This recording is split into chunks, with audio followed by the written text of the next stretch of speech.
Am I saying anything? Yeah. Okay. Hello. Thank you everyone for coming. This is the second edition of our talk series, Just Do It.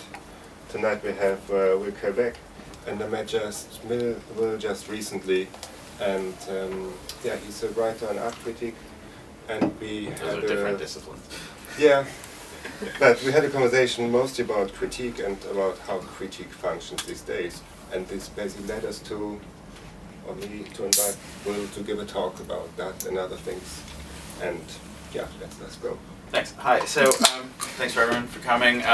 So I wanted to try and make this as topical and as relevant to the specific moment as possible, and so I'm going to spend the first sort of half discussing local issues and then kind of talk in a little bit more general way about how these things are happening. I would say that this discussion actually takes place at a pretty fortuitous time for a couple of reasons. First, a vote took place on the 16th on the next phase of the elephant regeneration project, which it basically rejected the proposed bid by a company called Delancey.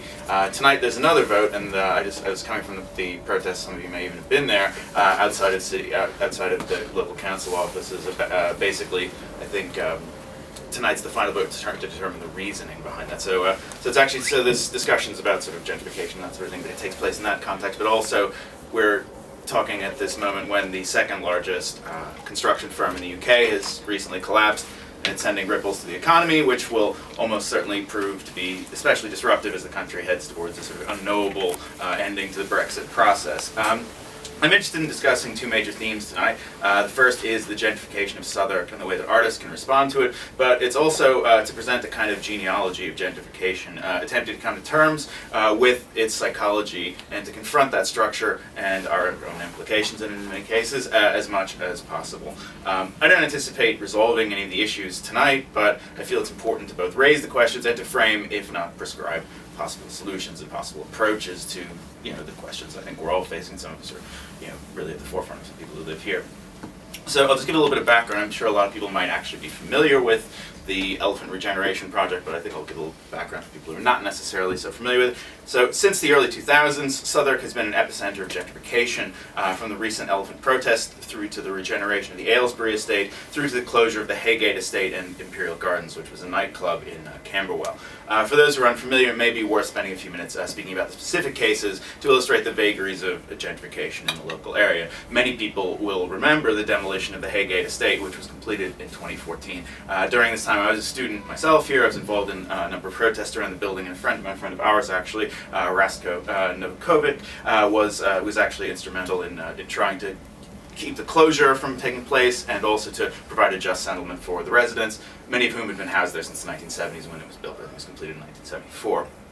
The demolition of the estate was controversial, and the housing plan for former residents speaks for itself. Figures of affordable housing, which were mandated as part of the resettlement project, they originally were basically promised houses, but then they were promised affordable housing within the area. That continued to decline, resulting in a situation where 80 of 2,700 new residencies were allowed to be rented at socially accessible prices.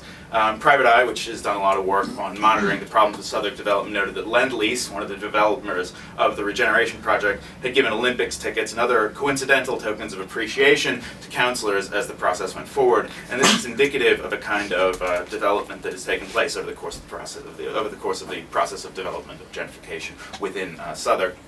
Incidentally, to somewhat foreshadow what I'm going to discuss in a moment, the Haygate actually features in a number of films as an archetypal dangerous estate in London. This includes Harry Brown, a Michael Caine film in which a Marine who served in Northern Ireland, another great chapter of British history, he basically cleans up London single-handedly as like a geriatric sort of Charles Bronson reanimated corpse. Anyway, it's described by Wikipedia as a vigilante action thriller, and this basically prompts the question, and it actually really kind of illustrates how artists can respond responsibly or irresponsibly to the notion of gentrification. So you can literally produce a work that is basically a signifier. You can use an actual manifestation of the gentrification process as a signifier of urban decay.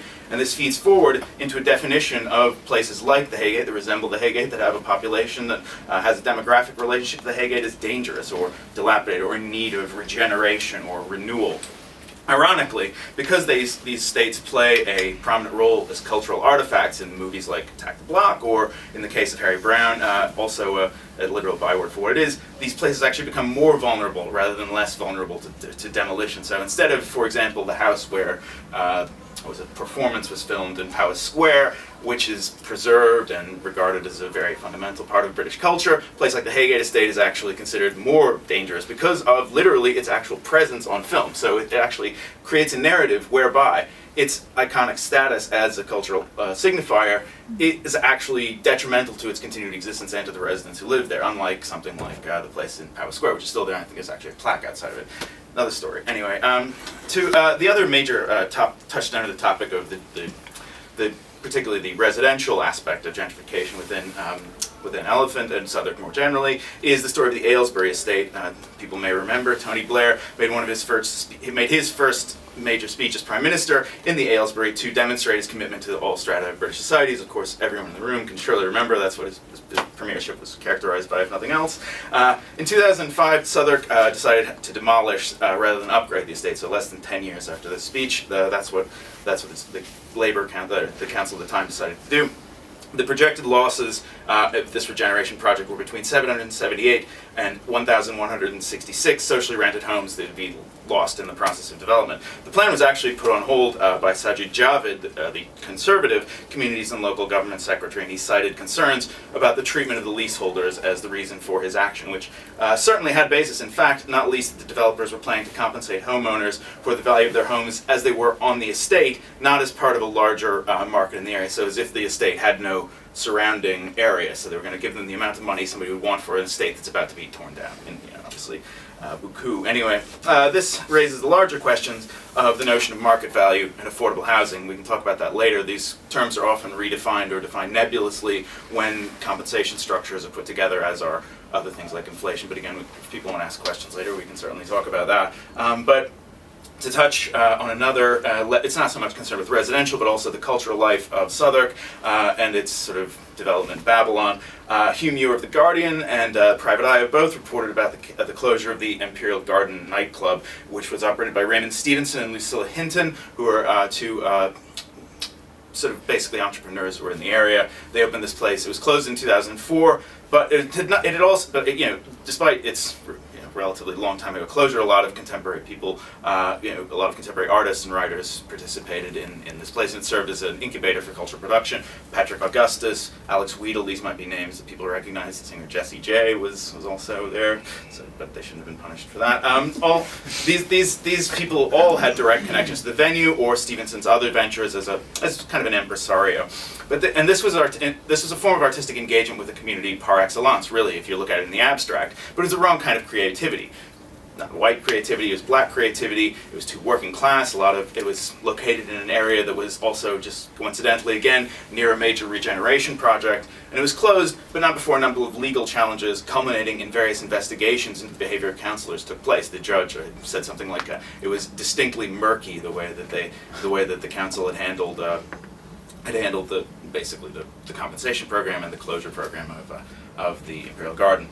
So it should be noted that these compulsory purchase orders that Javid put on hold with regard to the Aylesbury are not unique specifically to Southwark. They're actually used throughout development processes in both the UK and America and around the world. And it should also be noted that this is not necessarily a partisan issue. Javid's conservative. The council here in Southwark has been led by Liberal Democrats and now currently Labour under the leadership of Peter John at the moment. So this development project cuts across party lines. It cuts across ideology in many ways. And there are other councils that are going through a very similar situation. Haringey in particular, led by Claire Cober of the Labour Party, is also facing large resistance to a major redevelopment project that would basically essentially do a similar thing to what Haygate did: move tons of citizens out of Haringey into not only new communities but also different kinds of housing structures. There are currently 18 projects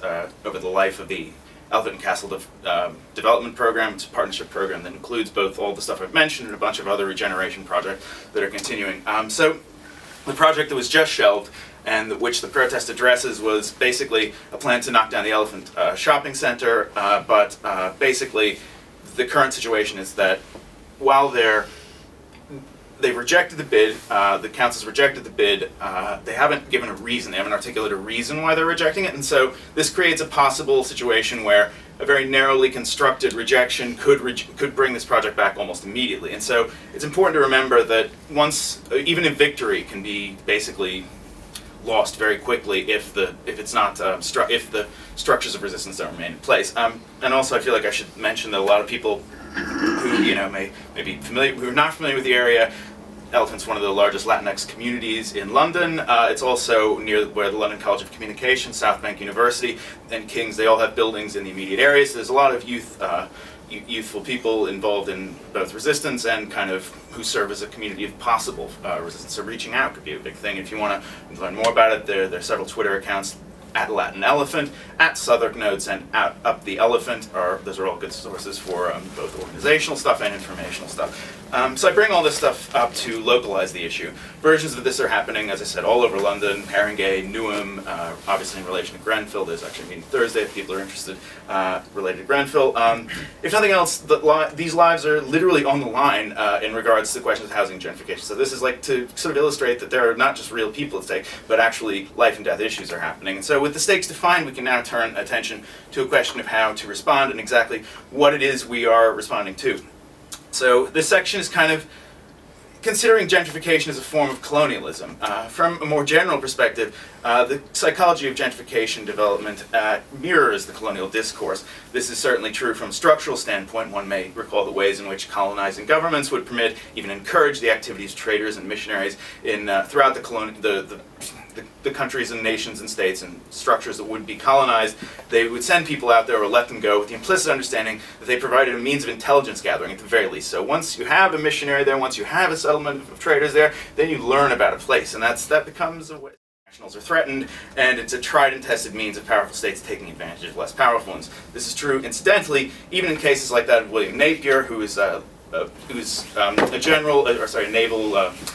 naval commander during the time of the Opium Wars. The government basically knew he was not suited to the job. They didn't want him there. He created bellicose sort of relationships with the Chinese, but the government ultimately eventually had to intervene to save their credibility. And then, of course, you have the brutality of the Opium Wars, and of course the social destruction that followed.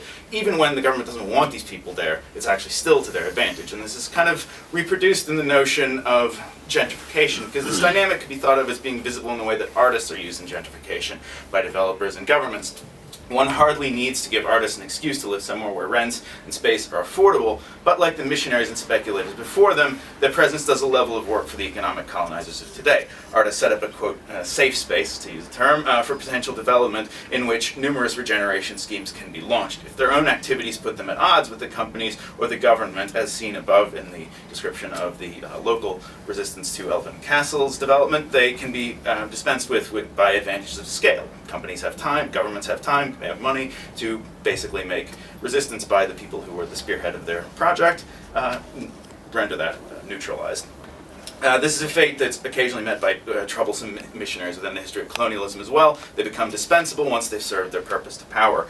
In the structure, if the structure of gentrification resembles the process of colonialism, the language sometimes does as well. Terms like discovery and pioneer have appeared, for example, in articles about regeneration initiatives, encouraging aspirational people to move to lower rent areas to assist with their quote-unquote development. It goes without saying that concerns of local communities who precede the pioneers are discarded, but a study by the consulting firm Ant Associates in New York entitled The Effects of Neighborhood Change on NYCHA, New York City Housing Association residents, provides a formal and detailed study of the process from the perspectives of the incumbent populations and speaks of the alienation and psychic displacement rather than in addition to the physical displacement experienced by these communities. If you want to read more about this specific issue, Anne Schubach, who's a writer, has written about this with relation to New York. And if you're interested in more specific, sort of more general theories of gentrification, people like Peter Moskowitz in How to Kill a City is a good person to read. Jane Jacobs' classic The Death and Life of Great American Cities, and Philip Clay, who appears to have actually coined the term gentrification in the 70s,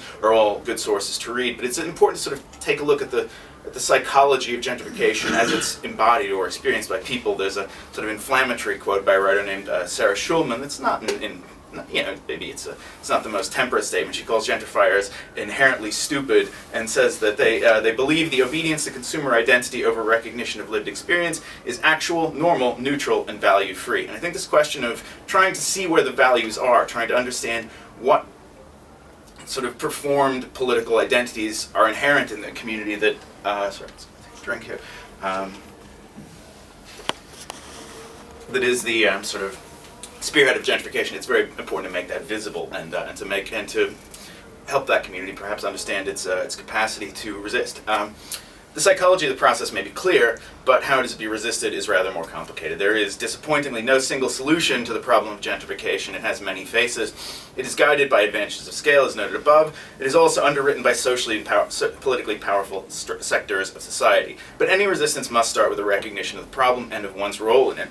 Artists are, of course, implicated in gentrification. This is not in doubt, and the fact that this will obtain for the foreseeable future is also clear enough. Going forward, however, it does not have to be the totality of the story. Artists in the contemporary period are particularly concerned with context and the ways in which ideas and relations and objects relate to audiences. Artists, therefore, are also exceptionally well placed to create and disrupt existing context. This provides a powerful opportunity to refuse the terms on which the economic and structural identity is defined. Of artists and of communities that are being regenerated. Artists may be the spearhead of gentrification, but that does not mean they have to accept the role, nor even the terms of discussion. The psychology of the process is let's see, also, sorry, I put this paragraph in there twice. In other work, I've written myself about the importance of information preventing tragedies. The capacity for information to flow is rather greater than it's ever been in history, but attention to the economy as it is centered on the individual gives the individual. We're living in an basically what I'm trying to say here is that we're living in an information economy and an attention economy. And every time attention is devoted to some subject, attention is diverted away from another subject. This is another area that I believe artistic work, artistic practices can perhaps engage to redefine certain aspects of the conversation about gentrification. Distracted populations, precariously employed populations, atomized populations make excellent victims for colonial powers and colonizers, and for their gentrifying successors in the current power structure in the internal metropolitan states were which carried out the original colonial project. Anyone who's experienced the term, another quick issue that I want to sort of touch on is this notion of the way that research functions within artistic practice. Anyone who's experienced the reams of information included in a research-based exhibition can have no doubt that artists are capable, when they want to be, of undertaking heroic levels of research and placing them before audiences. Conceptualizing or reconceptualizing the commons will also be central to the project to keep the face. Will be central to any form of resistance. So basically, using research, using a sense of reimagining what is possible as a common entity. So both harkening back to pre-modern notions, pre-enclosure notions of the commons, but also developing notions of commonality. Looking forward will also, I think, be really critical for artists to basically form structures of resistance. One of the key areas I think that I touched on in a talk that Jack organized is the notion of data democracy, this idea that we're creating alternative identities. And I've noticed in the weeks since I gave this talk at the UAL, there's been an advertising campaign that's sprung up around London, and it shows a guy and another guy, and it says, this is Dan, and this is Dan's data self, and his data self is looks a little different than him, but he's basically the same guy. And it's true. This is actually a totally accurate situation. There is a data self, but it's not accessible to us. The data self is not fixing our tie or giving us a biscuit. Our data self is being traded infinitely on numerous exchanges that we have no access to, we have no understanding of, yet we produce all the value for these companies. And so, in that structure, I think an artistic practice intervening in this notion of what data is and how we can control it, how it's taken from us, how it's exploited, I think that's also a very critical area where artists can intervene with regard to their specific practices. Exhibition spaces can also play a role. The presentation of information, the engagement with local communities, and the provision of space for interaction are critical to fomenting political engagement and resistance. Again, context is crucial. Context precedes content, and context can instrumentalize discontent. I feel like this project is in itself a form of the idea. Opening of a space, providing a platform for organization, and this is something that the right quite well understands, witness LD 50, but also politicians and powerful organizations insist on denying physical space to people. either through renting or through other forms of privatization or through the construction of hostile architecture in the public space. Camden benches, for example, are the first, I think, made-to-be defective product other than cigarettes, possibly. You can't sit on the Camden bench in the way you would sit on a normal bench. And this notion of how this ideology invades a public space is also really critical to understanding how it can be resisted. Examples of way forward exist, as Nate Friedman writes in an article. There are precedents within the art world, is what I'm trying to say with this sentence. Examples of way forward exist. Nate Friedman writes in an article about the gallery a gallery that has moved to American Medium's old space in Bed-Stuy, Brooklyn. It's called Housing. That's the name of the new gallery. Its creative director, Eileen Izagan-Skyers, said the following of her project. The gallery aims to de-gentrify the space, effectively supporting the practices of black artists and non-black people of color. Of course, it's early days on this Housing project, as it's called, and that's a play on what the states are referred to in the United States for Americans. It's early days to know how this project will work. No one knows how it will turn out, but there's no reason to think it can't work well if galleries are serious and committed to the actual project. So a level of commitment and personal investment is also involved. It's necessary. Telling these stories and reframing what is possible with the gallery space, even if it is just between shows, can make a big difference. Examples of the opposite attitude abound, not least on our fast show. It's James Cohn's gallery in the Lower East Side. Writing of this exhibition, the gallery writes that so this actually is an interesting moment because this gallery wrote two different things. So there was so basically Omar Fast created this structure that looked like what was described as a Chinese-owned business in what was the Lower East Side before the galleries moved there, and is kind of run-down looking and kind of a little bit ramshackle. And so the original text said. It was an ambiguous gesture intended to reflect on gentrification, representing a futile attempt to roll back the clock and speak about community, citizenship, identity, and identity. So that's the original one. But then they updated it because they got in trouble and there was protests for some reason by the outraged local community. So they said, so then the updated text reads, in a very tense political climate, this ambiguous gesture represents a futile attempt to roll back the clock and speak about community, citizenship, and identity. So yeah, slight audit, but you can do things well, you can do things poorly. It's about a level of commitment. It's about a level of willingness to engage. It's important to remember that networks are not only about networking. Networks can be created for local advice, for combating isolation, for loneliness. Again, at Jack's thing, there was a filmmaker called Zach Blass who spoke about the creation of mesh networks by artists and communities to bring together people who are not necessarily online in the same way as people who have a cell phone the whole time. They can still communicate. They can still find ways of breaking through the forms of isolation and atomization that are created by a radically privatized culture, a precarious work environments as well. These allow for a different vector for the dissemination and the capacity to disrupt social and cultural bubbles. As I say that, I should also mention Strike Magazine, which is Alexis Calvis's project, which I was actually interested in when I was speaking on the panel with her. She was saying that she's choosing to use the magazine form in the print magazine form instead of the online magazine form in a way because there's a certain set of control that happens when you're in a certain kind of engagement that takes place online that can be disrupted by creating a print object that can be left, a material object that can be left around. So it's possible to embrace other forms of creativity, even older ones, perhaps creating new forms of reinventing what the meaning of these forms might mean in a digital culture. So to conclude, I'd just like to return to the title I used for the event, Under the Pavement, a Beach. Under the Beach, a super basement. It evokes the legacy of 1968 and the protests which marked the beginning of the current reactionary retrenchment that led to the Blairite Labour Party's rise and the creation of councils that function in the same way as property development companies that they theoretically exist to control. Slogans are easy, and they're easy now. And what's prompted the reference to the super basement phenomenon in the title, which is more prominent in Mayfair and the billionaire ghost towns of Hampstead, rather more than Southwark. There are very few super basements here. It highlights the ingenuity of capital in the context of development. If one cannot build up or out, one builds down. So many people who lived in London may remember the Hackney Mole Man who tunneled under buildings in Dalston. He was not considered necessarily the original super basement developer, but he definitely understood the principle of finding a new way of defining space. So resistance must be ingenious, it must be responsive, and it must be community, and not gentrifiers, or not like conscious or gentrifiers or unconscious gentrifiers. To paraphrase another vacuous slogan that perhaps can be detourned in the language of 1968 to a better London-based purposes, let 1,000 imperial gardens bloom in memory of Raymond Stevenson's business venture and the people of Southwark. Thank you. So if anyone has any mean, I think it's more about fostering kind of a discussion between you guys as much as it is anything I would say. So does anyone want to say anything? Just have to let it wash over. Yeah, Sure. I think it needs a little bit of digestion because Sure. we were like speed Yeah, running. I didn't know how long it was, and I knew that there was a danger that it was become. I think you made good use of the time. Definitely But, monopolising the attention.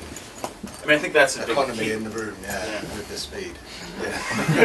But I think it would be good to come back to the term of gentrification anyways, because it's taken so easy, and it's like, oh yeah, you are gentrified, you're not a gentrified, you're like against it, you're for it, and maybe you can make it a little bit easier, like, what does it mean? At what point something becomes gentrifying, and at what point it's just part of the local community? Because I think it's easily a fine grade, and it can also like swap in both directions. Well, I mean, the problem is we're living in a market culture, and so in a market-based culture, people are going to take advantage of advantages in pricing when they're underpaid. So in a precarious economy, when there's low rent somewhere, people who are in creative industries, which are not fundamentally always very remunerative, unless you're, Damien Hirst or somebody, they're not, they're going to take advantage of that. And so they're going to appear in these communities. But the question isn't, do these people who are, underpaid or whatever and who have creative ambitions, do they appear in these communities? For me, the question is, what happens once you're there? If you live in the bubble and you just go to the twirly mustache coffee shop and that sort of thing, then yeah, I mean, I feel like then gentrification, yes, definitely.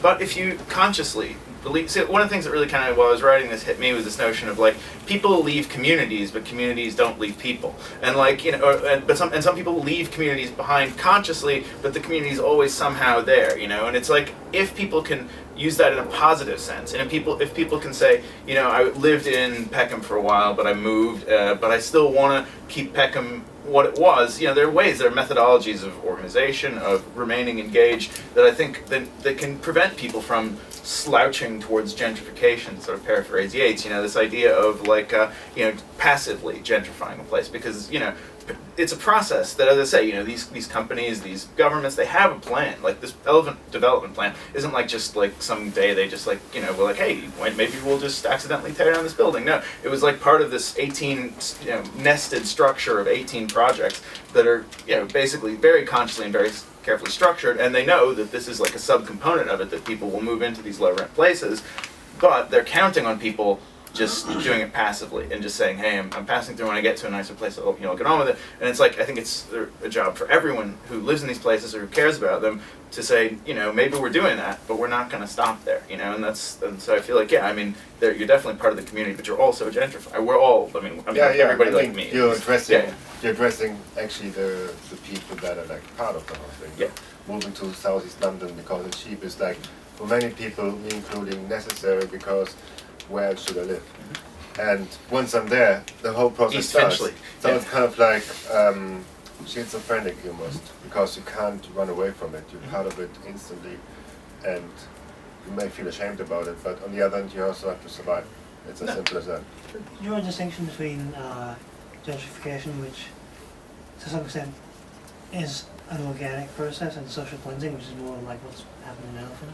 I mean, I would say they're kind of the same thing, because social cleansing you can't have social cleansing without gentrification. So social cleansing well, actually, that's stupid. That's a stupid thing. No, you can totally have social cleansing in like extremely violent situations, but in the normal run of social interaction, I think it's very unlikely that you would have effective social cleansing without high-level government intervention or without the social dynamics created by gentrification. So I feel like they're implicated in each other. They're not necessarily distinct. They're not the same, but they're not. You can have one without the other, but one makes the other so much easier that I think drawing a bright line is difficult. So you're saying gentrification makes something easier Certainly. because it's the gentry who are like the council, or I mean, how exactly? Well, is that relationship? I mean, looking just at specifically locally, there's a plan, the regeneration plan, and it has phases, and actually, if you look at Moskowitz and Clay's work on gentrification, they argue that there are 5, there's a breakdown of 4, so Clay argues that there are 4 phases of gentrification. The first several are conscious, and the last are sort of more market-driven, but Moskowitz updating that says that there's an originary point of gentrification when councils decide to, or whatever social municipalities decide to make this regeneration program. And so that creates a kind of logic of its own, and then that feeds forward into the process. And so the idea is that basically they're not reducible. They're not reducible to each other, but they're part of a conscious process that is external to the individuals who it affects. So it's a sort of top-down structure rather than a bottom-up structure, or at least an intellectual structure that may or may not work out the way that it's planned to work out. And what you just said, it sounded as though it's the council that kickstarts Yeah, gentrification. I think that's definitely But don't you think the artists living in the area are implicated potentially at all completely, of course. before the council gets involved? Well, I mean, that's a good question. Like, you know, then I don't think artists are necessarily implicated in a different way than anyone who wants a cheap rent. So you might live in East Finchley, for example, if you want a cheap rent. However, you know, it might not be convenient because there's like one building there, it's very hard to get to or something like that, whereas someplace that might be a little closer in, historically, you know, denser population, people might move there. I mean, it's got two things to do with it. You can change any community into a gentrified community if you're powerful enough.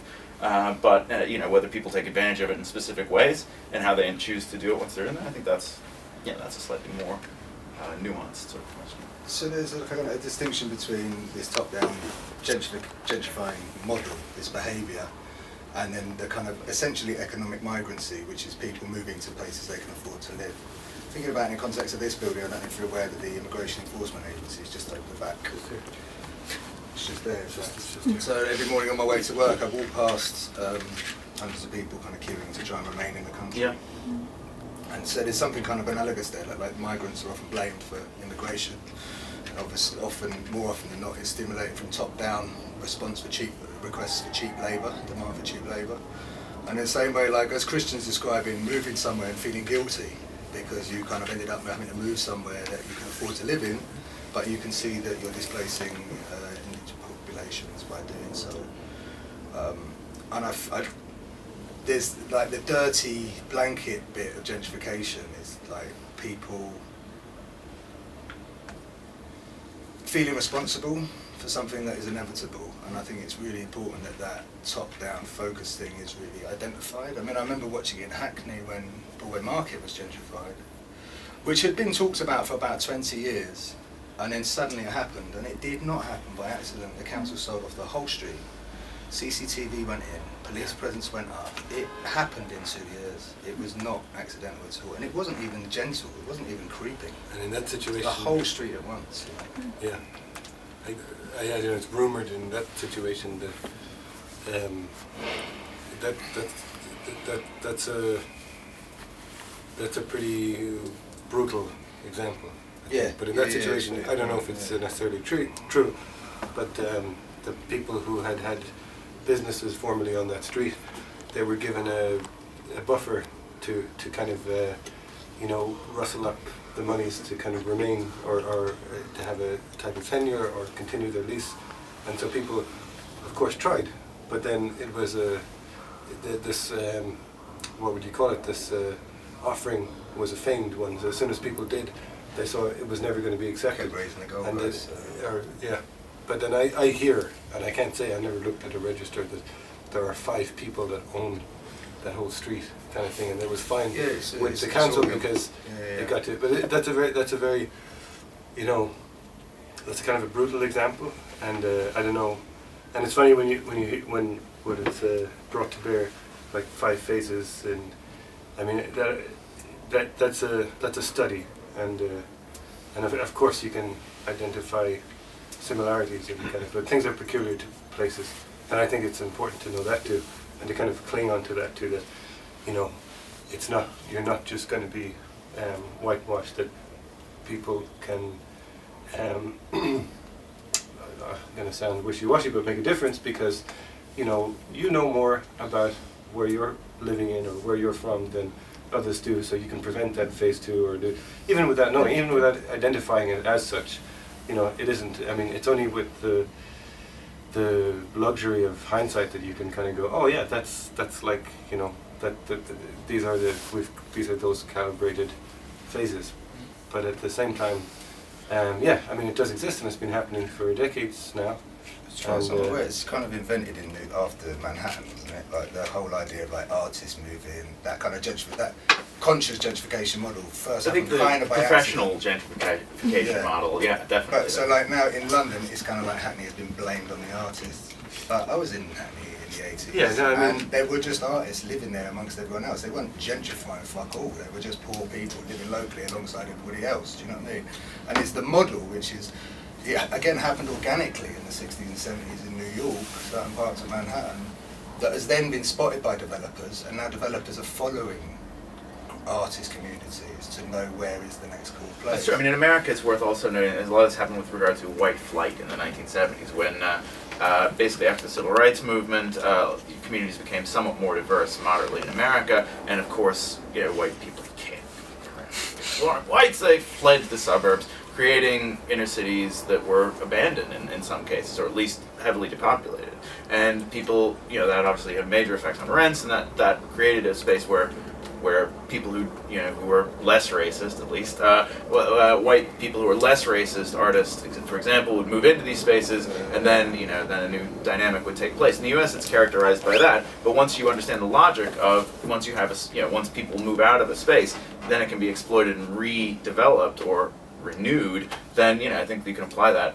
So this First, top-down model is exploiting every possible opportunity. It's exploiting white flight, and it's exploiting people coming back in. Right? Yeah, Like well, it's, I mean, it's going to be there. Capital's going to be there, capitalizing off any opportunity. And that this is an important element. I mean, it's also worth remembering that capital, or at least real estate developers in the United States, tried to accelerate this process. They would find diversifying parts of the United States, and they would actually call people's houses and ask for people with traditionally black names in America, and to make people think black people were moving into their neighborhood, and then white people would flee off the back of a phone call. So yeah, it's insane. There's I forgot the researcher's name, but he did perpetuate segregation, but after federal laws came in to prevent that, then these sort of secondary guerrilla wildcat tactics took place to basically entrench racism and take advantage of racial prejudice to make money off it for these companies. So and then of course you make a deal with the government to 10 years later to redevelop the area that you helped destroy. It's really, it works brilliantly. But the idea is, of course, it's disastrous from a human level. So is there a dangerous sort of crossover point between those two groups, like i.e. the top-down gentrifiers and the kind of economic migrants, or whatever level they are? There's like a dangerous crossover point where the economic migrant gets stable enough, possibly through having cheap rent for a while, to have enough money to then be part of the gentrification progress. Is that a place where there's an issue? That's a harder question. I mean, I think Also, that having money makes you a different type of person. Necessarily, I think you're already that type of person before you have the money. You're kind of socially Yeah, different. you're just not quite as good at it, though. makes you more efficient. Yeah. Well, I mean, I think there's something to this. The Blairite, Blair frequently says, the thing the left doesn't get is aspiration. And what he really means is this kind of model where you sort of, you want to just keep doing better. And and if that fucks people up, well, look, they should be more aspirational, right? And it's like, it takes, so money can certainly make that more efficient. But definitely there is something to what you say in that sense of, people who want to do these things will want to do these things. Human nature is a weird thing. There's certainly some people who are born to gentrify, and other people who maybe became gentrifiers by circumstance. My imagination experience would suggest that it's more about position and opportunity than it is about any innate individual characteristic. Yes. Yeah. No, I don't think there's an answer, but that's something. Well, except that there are innate individual characteristics that are definitely part of the dynamic. I mean, the colour of a person is not something that they're not born with, and it is part of this dynamic we're talking about. I mean, with all this in mind, is it appropriate to be using colonialisation as an allusion to what's going on? Because the people that are gentrifying these areas in the first place, and you're talking about this kind of almost first wave of gentrification, who are then protesting the further gentrification of an area, yet have changed the space in the first place. Well, I mean, I think spaces change, but I think the colonialization logic is there. Whether it's, I don't think they're the same thing, but I think there are recognizable characteristics that certainly, anytime power becomes entrenched, it defends itself. That's kind of one rule of it. But I feel like the logic of colonialism is very present.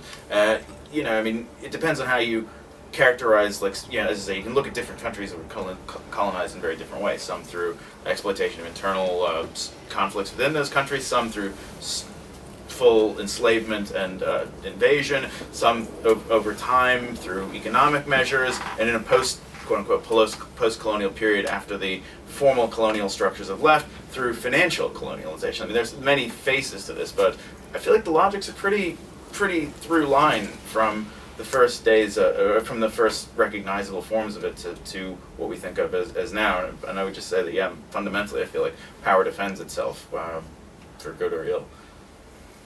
You know, there's an argument to be made for the proposition that the opposite of gentrification is ghettoization. Please explain. Well, I just think that in a way, ghettoization kind of preserves, by kind of delimiting an area, preserves the community and the culture that's there. And perhaps it's harder to kind of, there's not an encouragement really to penetrate the ghetto for other people. It's more of a, at least a taboo or a social restriction.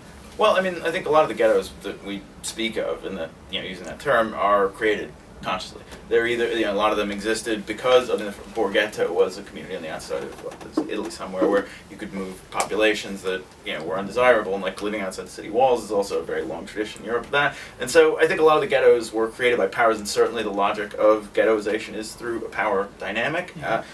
To talk about the sociological consequences of it, I mean, I'm from an American inner city, and I can certainly say that there are places that feel like you can't escape from them, and they become quite stifling. And I think that's probably true of any culture that any cultural structure that crystallizes. It can feel stifling at times. But the question is, does that community have the right, or how can that community change on its own terms rather than on the terms of power? I think that's a big question about it for me. I'm sure other people. Ghettoization could be considered as the dynamic that's at work in gentrification. I mean, these hipster ghettos, if you want to call them such, are exactly that. They're very defined. They're closely isolated areas with a very defined, established set of expectations of what kind of person lives there, and that's essentially a ghetto. I think maybe denotatively, perhaps, but not connotatively. Who's? Well, it seems like change happens. It's happening all the time. It's inevitable that communities are going to change. That London, per se, like, is an international city. There's people coming and going all of the time, and just via that, there's cultural exchange, and things will change and cultures will change just because of interaction, and and then people want what's familiar and what they've brought, and so they create that, and I don't know, it's like hard. How do you control that? I mean, not controlling it, but you know, like, I mean, so you know, maybe this is something like thinking about markets in a way. Like, you know, there are arguments about whether markets are natural structures or created structures. One thing, I mean, David Graeber would argue they're totally created. I would argue that they're like almost a law of nature that markets exist. The question is, can markets be fostered? Yes, they definitely can. Can markets be damaged? Yes, they can, by policies. And I would say that, yeah, there's a natural rate of change, but these are accelerated by policy structures and by people who take advantage of those policy structures that are in place. So it's not about whether they can be stopped, whether change can be stopped. It can't. The question is, you know, how can something like whatever, development, change, whatever term somebody wants to use for the alteration of a community become something other than this bland destruction structure that we know and is wrecking the city we all live in, and, you know, some of us care about if we don't live here. Like, you know, how does it stop being that? And that's, to me, that's the fundamental question. I think you're ontologically totally right. So, but people want to feel safe, and the way they feel safe is by creating something familiar in the community. Those are the things that you should. I mean, I think those are different for every person and every community, but I mean, if they're like a heuristic you want to use, learn about the community when you move to it. Figure out what it is. You know, figure out what are the social hubs there and make sure that those are preserved. Try to, if you want to actively do something, try to create spaces or create forms of engagement that are open and welcoming instead of exclusive. I mean, there's certainly going to be some issues with that. I mean, everybody who's ever opened a gallery or been in a gallery in some area that doesn't have a history of having galleries, and it knows that it's not just like everybody from the community turns up there the next day. No, they don't. They're like, they know this is for guys with twirly mustaches and thin cats and stuff. Like they know that it's for a particular community, and maybe they stay away. But maybe there's a way to create that space such that it isn't that. Obviously this housing gallery in New York's trying to do that. A friend of mine a few years ago got an Arts Council grant for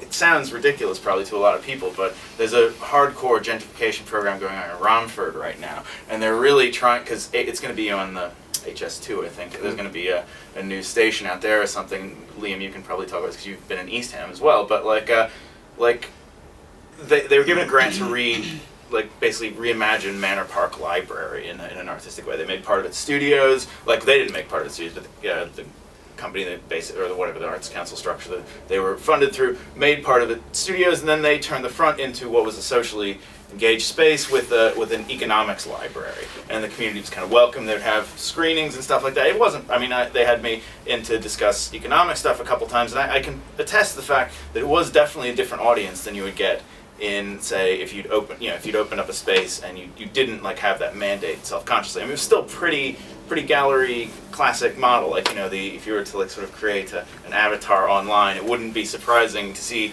you're not much more than a standard deviation from the norm of that character moving through the space. However, there were a lot of particularly older people who came to the library and read during the day, and it was a situation where it changed things a little, or it was a slightly different model. However, literally, 2 weeks after, so I went there once when it opened, and then a year later, and a couple of hipster coffee shops had already opened, and it was already, it's going to happen here. Just if you build it, they will come is kind of the model, basically the way these regeneration plans work. If you build it, they'll come. But it doesn't always work. But the idea is that I think that there are ways to open it up, and hopefully some of those are ideas if you really want to take an engaged approach to it. As I say, you can reach out, but you can't necessarily make people reach back. But that shouldn't stop you from reaching out if you want to. If you want to really be part of it. And as I say, if you leave a community, or if you're not necessarily engaged in it on a daily basis, try to be as informed about it as possible, and to give that information to people who can make use of it. Maybe you want to prefer a Green Party councillor to a Labour Party councillor. Yeah, I think that might be a good. It's not a political endorsement. Easton's interesting actually, because when I first moved there about 8 years ago, it's the least diverse place I've ever lived, and I've always kind of lived in North and East London and in South now, for my sins. And I was kind of, you'd walk down the high street at kind of peak shopping time, and I'd be one of 3 or 4 white people I'd see. It's a very South Indian community, completely brown on the high street. In recent years, you've got increasing Brazilian and Eastern European population. So you're starting to see more diversity. And this makes me think how much of this problem of gentrification and this discussion that we're having around it is a, I don't know how to say this, but white middle class aspirational guilt thing, and how different is this kind of model of the art gentrification problem from, say, the Colombian community moving into Seven Sisters, or maybe into Eastham, or the history in Brick Lane, which was a proper slum shithole, and then the Huguenots moving in, and then the Jewish population moving in, and then the Bangladeshi population moving in. Why do we define that as gentrification? Because certainly they turn up, they occupy cheaper, empty properties, they do them up, the value goes up because demand goes up within their own community. Do we consider that gentrification? In terms of my own take on that, I would say that it's different in a certain sense because we live in a white supremacist power structure. If we lived in a non-white supremacist power structure, if we lived in a Brazilian supremacist power structure, or whatever community was atop that peak, and there was a drive towards Brazilianness, or in the way that there's a drive towards the whitening and the blanking out of communities of color in the 70s, then I think you might be able to talk about it as gentrification. As it is, it has some of the consequences, but I feel like you have to look at the power structure of a society that you're in. Any given society will have its internal hierarchies and power structures. The world is globally white supremacist because of the colonial structures and the non-repayment of reparations of the societies we destroyed. But the idea is that there are further gradations within that, and I would say that certainly there are community tensions that are not strictly artist versus everybody else. There are the communities of say, Christian communities of Eastern Europeans clashing with Islamic communities in Luton and places like that are, that don't follow the model that I'm setting out tonight. I'm speaking specifically about art and gentrification, but I would say the difference is white supremacy and the power hierarchy that creates. Kind of structurally, the difference is this top-down support for and that's a big for part. that population shift, for that immigration essentially to the neighborhood. I think that would be a good way to think about it, and particularly in light of Because I think parallels to that's colonialism. kind of brought it up earlier, but that's the problem for me in this discussion is that Christian's saying like he feels guilty about, like he's kind of got no option, to like be part of gentrification. There's kind of no escape from it. Could Christian be described as a victim of gentrification in those terms? Everyone's a victim of gentrification because really everyone loses in this in the end, except Yeah, for 9 there's no- people who run, basically, the 9 people who run Carillion and a couple of other finance firms. They're the only people who fucking really benefit from this. But practically speaking, the difficulties that you're facing and the difficulties somebody is facing who might have to move out of some place and move to Basingstoke, even, God help us all, if that were to happen, that's a different kind of set of a problem. But yeah, of course, there's victimization to go around, but it's worth paying attention to the fact that certain kinds are more severe than others, and also certain people are empowered in different ways in society. But also, again, that's why I'm hoping that this this discussion of possible ways to address it can slow or even stop that process in some ways. I mean, that if you were out at the protest earlier, if maybe some people saw it, it's a pretty diverse group of people. There's people who look a lot like me out there. In fact, might even have my same name, and other people who are from Hispanic communities here, or from the local working class community, or the black community here, wherever. It was a pretty diverse group of people, and the only thing that really I think the only reason it was successful is because everybody saw some version of themselves in the resistance to that, and that's an important thing. I mean, it's not as simple as intersectionality has to be an action, not just an intellectual concept, and the best movements embrace that and understand that and do that on its own terms, and that's intersections of every possible form of existence. I think it's 8, by the way, Christian, if you're under print time. No, not really. Okay. We can go as far as we go. Yeah, okay. Like the time frame is just an orientation. Okay, yeah, I didn't know if there was something. So, do you have any kind of tentative proposals for sites of resistance? Cheers, well, thank you for coming, mate. Thank you for coming. You're fine, you're Do very you have any welcome. kind of tentative proposals for sites of resistance, or I think Newham is going to be a real ground zero for it soon, to be honest with you. I mean, you have a good, corrupt Robin Wales, I think, is the mayor of Newham. He's not giving a fuck kind of guy, so he'd be, that's a place where I think something important could happen. I think Haringey is actually a serious priority around green lanes, because they're in the midst of this project to redevelop that area pretty hardcore. I'm sure. Where are those areas? Haringey is sort of north. It used to be on a overground thing, but that's being repaired right now. Probably the closest Manor House would probably be the best place to think of it. May I say, it comes back to what you were asking, and I think I'm even going to bring it home in quite a naive way. You were asking, is there a way in relating to are there sites of resistance? Can we go to where we're going to mobilize, or kind of thing? You said something about if you live in a place, just inform your place. Inform yourself. You're in a shop. Where are you guys from? Know your neighbours. Simple things like this. I mean, this also is they're just everyday things that are modes. They're not even. I mean, Grenfell Tower is a very good example, right? That's the heart of Kensington. So, if we were giving this talk in Kensington, it would seem a little incongruous for somebody to say, make sure you degentrify Kensington. No. But of course, there are always these sort of situations where you can let's call them non-denominational. Not that you have to go to church. I mean, that could be historically something. You could go to church, but it could be your corner store. It could be your bar. I'm sure there are differentials. You can't. I mean, taking Grenfell and that locality, maybe you actually couldn't afford to go into that place. You can't afford to degentrify. But there will surely be, even if it's a kiosk, even if it's just that's something I've always lived by. People are inside themselves a lot, and living in a city can force you inside. But a simple thing to kind of go, hey, I live here, you live here. That's a very naive little kind of. No, that wasn't my gasp of like how naive. That was just like I completely agree. Like, no, that was No, but I meant by that is, you know, these are kind of modest terms, and you could kind of say, oh, that's not a mode of resistance, but it's a way to resist segregation or not feeling that. Yeah. Yeah. But what I mean, like, I guess, and I missed the beginning of talk. Apologies. So I don't know if this was covered initially, and this might sound like an incredibly naive question. But Naive section of the conversation. I started. Yeah, okay, he just got me on that track.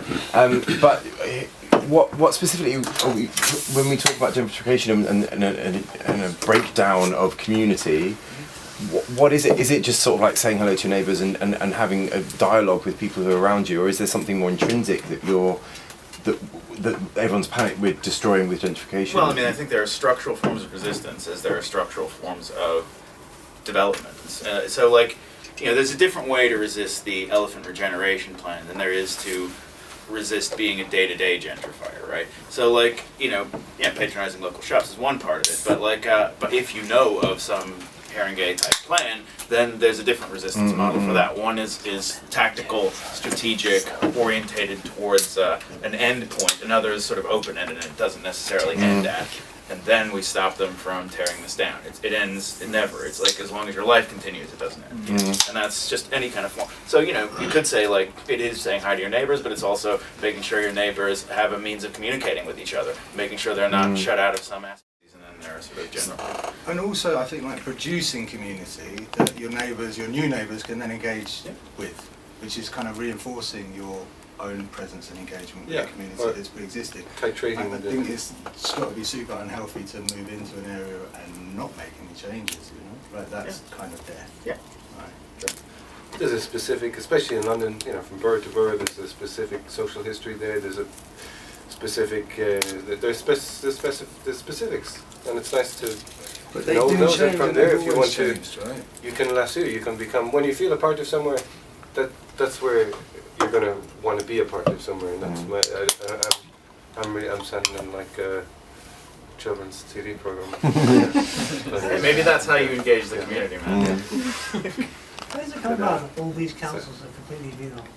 Well, there's a certain, you know, like, okay, there's the facile answer saying because they're councils and you want to run for a councillor, you want to basically line your pockets. I mean, reading Rotten Borough in Private Eye really does teach you a lot about the way this country functions. But more to the point, I think it's just also these councils are under pressure. They're under pressure from austerity. They're under pressure from all forms of economic sort of need for efficiency, and they need to find assets somewhere. And often the thing that they have most of is property. And so and also you're living in this property bubble in London, so it becomes a situation where you can take advantage of that to generate money that otherwise would be there through some other form of government. So there's both, you know, a little from column A, a little from column B. There's definitely an abnormal amount of venal people who run these councils, but also there are actual genuine pressures on even the most least the non-venal sector of the council. So there's not even one person in the end you could blame because the chain was just Tony drag it out. Always blame Tony. When in doubt, blame Tony. Yeah, it's always valuable. No, it's true. It isn't. Again, that doesn't stop. Because everybody would have the same argument. Yeah, it's not my fault, but look at these people. But it's happening. That's the thing. It's like, well, I mean, I'm joking about Blair, but that is actually kind of one of the great things they really introduced with like targets and things like that. So you couldn't blame a person. You know, you had this structure. Hey, you know, I don't mean to throw you out of the hospital bed and like, you know, poison you to get this bed open or whatever, like, but I gotta meet the targets, you know, and if we just meet the targets, everything's fine. And it's like, you know, it's not in the chain of command never really ends because it's always about this logic, this process. And so de-agentifying, to coin a stupid term, is like it was a major strategy of New Labour, and like that has this feed through property of like disempowering people. So if you don't know who to even fight, how do you fight them? So then you give up, you know. And then, what was the term? I mean, I literally just drunkenly said the word de-agentifying. With what meant your term? What is it? De-agentifying? De-agentifying, oh, yeah, okay. which like, yeah, please. Okay, alright, tweet. just didn't. Try, okay. Hashtag de-agentifying. Anyway. What else? naive questions. Who to But it blame? would be also naive to just blame the person who has the moustache and opens a coffee shop, because it's not really his fault. The coffee shop is just the Somebody coffee sold shop him in the mustache end. wax. Mustaches look alright. I mean, they're like. Whoever does it. But the coffee shop still is just a I coffee specifically said twirly. So it's just, it's not about mustache. It's but yeah, no, of course, they're not the stopping point either. It seems always the discussion ends up there. It's like, oh yeah, these guys. No, I mean, the archetype I think Barber the- shop, the- coffee shop. the real- that's what- The real problem would be higher up in the Yeah, sure. ranking order. Let's say it's like you know, this The invisible hand. no, not the invisible hand, but let's say The very visible hand. very visible hand, but our whole how do you say? I can't think of the word, but sorry, I can't think. I shouldn't speak up. No, don't worry. No, no, it's fine. I can't find the right words. When you find the right word, blurt it out. De-agentification, I said that. and forgot it. It's not even a word. I'm not even sure now. I'm trying to think through that talk now. How many of those words were? No, there were no police meter went to talk. It's all good. Thanks. Quite Thanks a lot. articulate actually. Gentrify language, colonize language. Sorry. Not attached on Minus some sound. But Somewhere. sometimes, like it has to continue the cycle, right? Like it can't, like it's. What do you mean? Which cycle? Like somehow, if it's economic based or market based, then like it needs a way to keep Yeah, reproducing. but, like maybe you just said the magic word when market-based came out, right? right. Because maybe things don't have to be so market-based. I mean, currently they are, and I think they're to a distorted level. But I think that is a really big problem, is that people look to a market for solutions. Yeah, markets exist, but they don't, I mean, like, it's like saying the organ trade market. Hey, it exists, so we have to kill a bunch of El Salvadorian kids to steal their organs and ship them off to people in apartheid South Africa, which is part of the U.S. Contra war. But, like, you know, there is markets are not necessarily moral adjudicators, and I think that might actually be a key thing to address. You know, how do you demarketize? I mean, like, you know, property and markets, you know, they go together, but I don't know that they necessarily should go together. You know, that's. But in the end, it's just about money, you know? It's like the orientation is how much profit can you get out of it. If you say like happiness is a factor that's not based on money, everything would be different because things would look different. Because what makes people happy is probably not money, it's something else. If that would be the focus, but since money is driving everything, and the market, as you said, this will always be the currency you deal with. And if you just I don't know, go for the always. money, but then it's clear how you would act upon it. Everybody would do that, I guess. Well, in a sense, I mean, I don't know. I think people don't always act in the best interest. You know, that's one part of it. But another part of it is, I don't think. meant pragmatism. Yeah, pragmatism. Yeah. And So, may I ask actually, you know, so I'm not that familiar. I've seen hoarding that when in Southwark and for the Elephant and Castle regeneration, it's been there for a time. But inside of it, there must be some offering, or there must be some,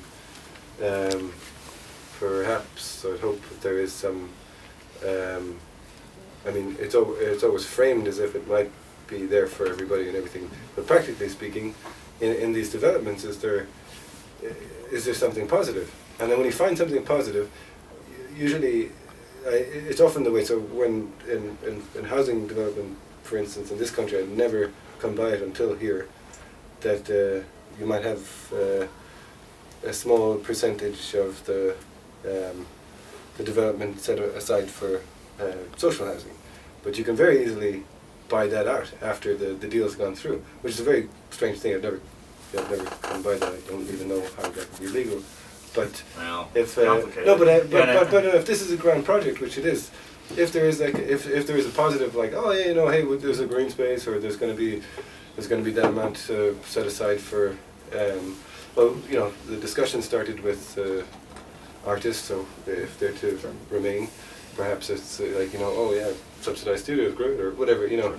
But just if there was something like that, and you were there, I don't know, wonder if I don't know. It's not a question of what is that, you know, give an inch, take a mile. But if you have leverage in the positive, or to kind of go, okay, it's not to say that's enough, but to kind of hone in on that and kind of go, hey, okay, well, that's a start in that development, that you because you might be a Christian, for instance, you live around there, you might be someone to kind of I don't know, help that along or something. I don't know.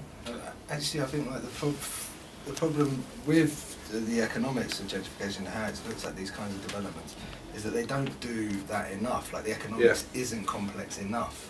Yeah. So they don't economise the value of the community that is there. And if you then if you try to work out, it's kind of like bees, you know, like people are hand pollinating cherry blossoms in China or whatever because they killed all the bees. Like, whoops, that's costing us a bit of money. But like, if you then look at like a tight knit community, and it's like, who's checking on Deirdre's 3 doors down? No, we've got to pay the NHS 30 quid for 20 minutes to do that. It's like, if that economic value was registered, rather than just saying this guy's going to get a wedge in his pocket, it's like, it's not complex enough. There's not enough consideration for it. Very true. I'm sorry, I didn't mean to like. And keep you out to happiness say as you well, should- like how do you value happiness? It's alright.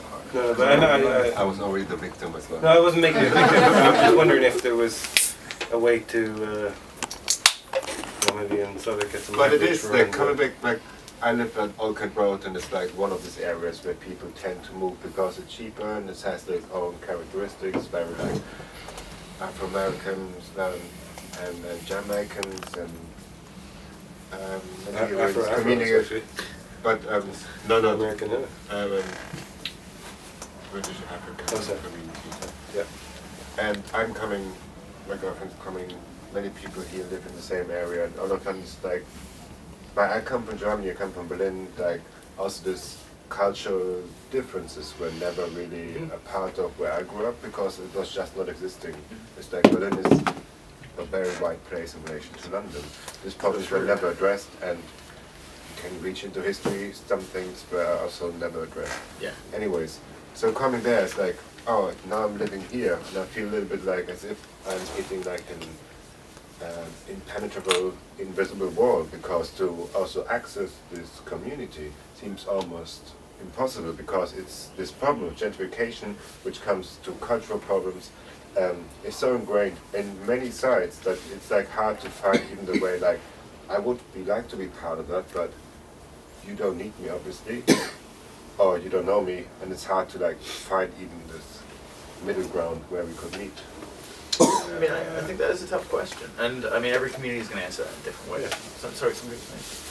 Because from the I don't think it's exclusive to gentrification as well. It's just people. Yeah, of course. I mean, And I also like, I don't know, when I was a kid, the immigrants were mostly African, and some of them African women were fucking rude to me, man. Like, this is my neighbourhood, my neighbourhood's fucking rude. Like, get out of my way, boy, all this shit. Like, okay.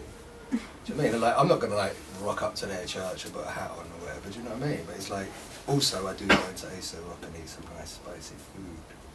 But you know, it's like that's not specific to gentrification. Do you know what I mean? That is just people living next to each other, and people being different from each other, and people not having time to want to engage with something that isn't relevant to them. I mean, like this kind of thing about like moving into a neighbourhood and engaging with the community, I think it really only goes so far, because those other communities that we can't define as gentrification because of white power structure, they don't particularly engage with the local community. They go and they colonise, if you like, a space and produce an enclosed community within it, where they have their own needs met, the needs of the life that they're used to from wherever they've come from, and they're not that interested in engaging.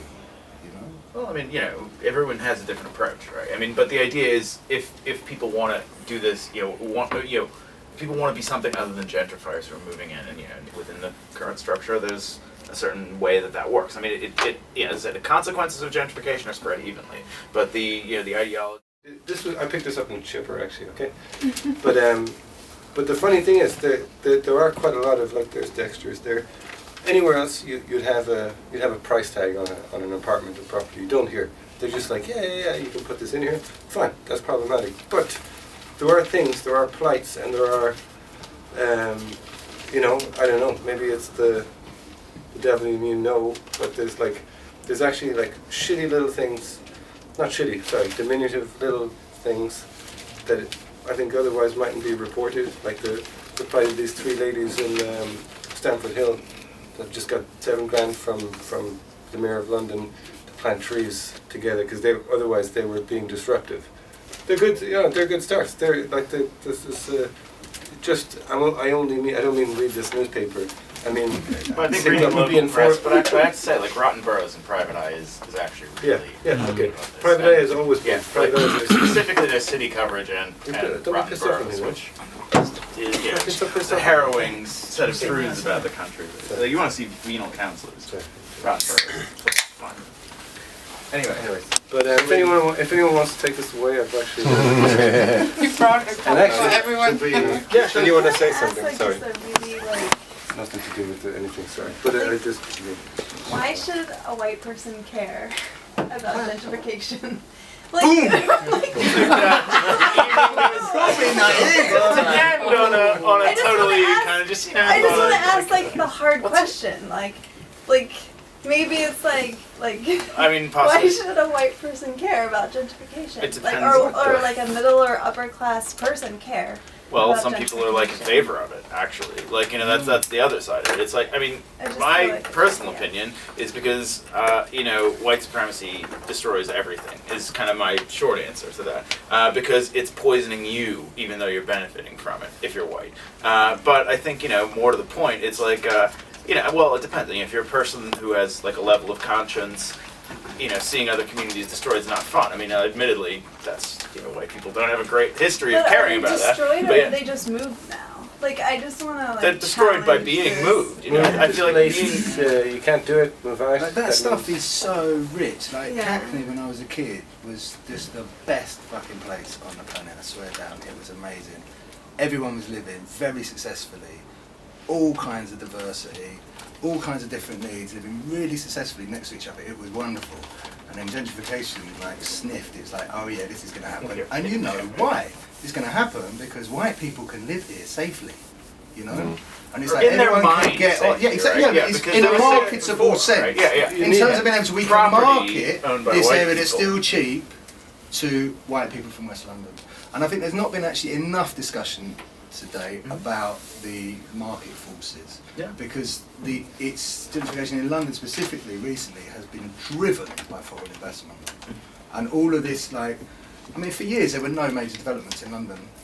Like social housing was kept at standstill. I mean, Thatcher right to buy was really the start of decimating social housing. Yeah. But for years there wasn't really any developments were purposefully blocked for years. And I look at that and I think if I'm Mr. Boss, I'm like, that's what I want to do. You flatten production and availability to drive up demand, and then you rinse it the fuck out. It's not happened by accident. Well, I mean, also I think it's worth noting from the perspective purely of rents. I don't know if it's still true, but a few years ago, it was the case that there was more empty residential property in London than there had ever been in the entire history of the city. And that's why they stopped squatting. But the idea is, true, but it was Because also foreign business investment. properties as well. But the point is that that's a situation where if the laws of supply and demand, which are the supposed basic laws of economics, were in place, then rents would be cheaper than they've ever been in the history of the city. And of course, it was quite the opposite. And so this idea that you're talking about of market forces, properties, investment, these are second level considerations. But I feel like these are social critiques that it's a little harder to have purchase on a daily basis, but they're incredibly important. I mean, they do affect your daily life, but the idea is how do you resist foreign investment of properties here? Well, you have to begin the process of figuring out, the land registry is a big thing. Like, for example, there's a big concern a couple of years ago where they were going to stop funding the land registry, which basically tells you who owns property in the country, and if they did that, that would be a great situation for people who want to buy to invest and not do anything with it. That was stopped. But the idea is that the land registry continues. But knowing who owns properties and then addressing this at a council level is a good way to begin that process. But I feel like that's not quite the lived experience that I was kind of hoping to center today. However, that is really important. People in Hampstead in particular, there's it's Billionaires Row, as it's called, almost totally uninhabited. I read a story about it, and it was generations of owl carcasses were found in this building. So many generations of owls have lived and died in this Hampstead building without a single person coming in. And it's the house is worth millions and millions of pounds. but no one's lived in it, probably no one's ever going to live in it. It's probably some guy from, some billionaire from Russia or Saudi Arabia or China, or wherever the big investor classes of that area are. The key is finding out who they are, finding out where their properties are, and then beginning to put pressure on people to, government officials to ensure that, buy to let is not, not buy to let, but buy to invest and leave empty is not a possibility. Like, you have a spare bedroom tax, we don't have a spare house tax. That's a major oversight. New build, like streets and streets of high-rise new build buildings, and there wasn't a single Wi-Fi signal. Wow. No neighbours. Yeah. Not a single. I was on the top of one of these buildings, not a single Wi-Fi signal. Well, was it just built or? No, it's been up for a good few years. The guys are kind of Finally got your own internet. Maybe they just had this kind of. Maybe they were just sophisticated. Where's my neighbor? No, did you see it? No, I know you do. But You you can't can also even have steal their Wi-Fi. The first flat, that's what I asked the neighbours. So it's a way to bring people together. That must have been in range of. Yeah, no. If you're in a city, you should see something. Yeah. Good grief. But anyways, should we finish at this point? Foster the Fosters. Foster the Foster, if you like. Take it all. As long as we don't foster the That people. that was very nice. Okay. Thank you, No, no. Will, for Thank you. having. Thank you all for coming. Thanks for being, engaged.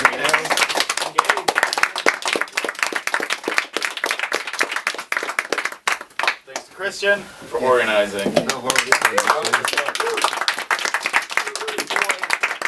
Hey, can I ask? That's a microphone extension on your phone. No, that is a selfie Oh, that's stick clever. taped to my window. No. Most people wouldn't admit that. It's just Cruise in. Oh, okay. I thought you said, Jesus, what's this sophisticated?